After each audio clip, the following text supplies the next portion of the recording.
when you count the mathematics and look at black people as a nation, there's 233 independent nations on the earth.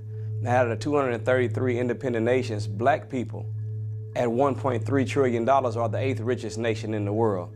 Yet, we don't have anything in our community that we can call our own. So by the simple fact that we're the 8th richest nation on the earth and we don't have our own educational system, don't feed ourselves, grow our own food, is a sign that we got dollars, but we need some sense.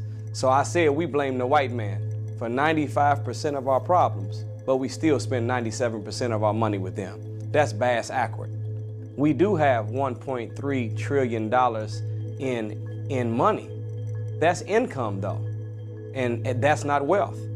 So when the math is calculated, black people only possess less than 2% of the wealth of the United States of America. Income and wealth are two different concepts.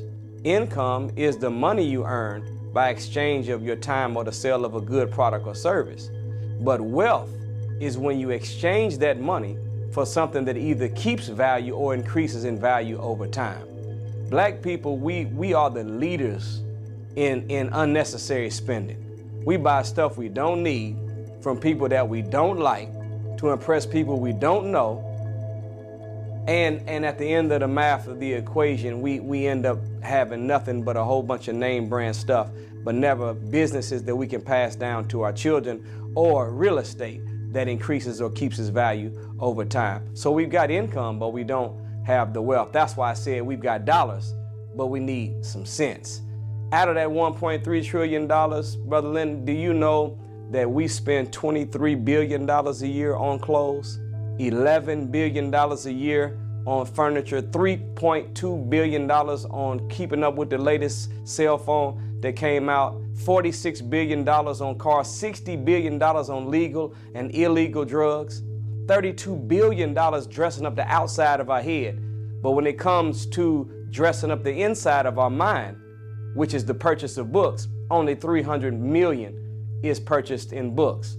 That would be fine if God said in Hosea 4:6, my people are destroyed from a lack of sew-ins, or my people are destroyed from a lack of temple tapers or phase, but my people are destroyed from a lack of knowledge.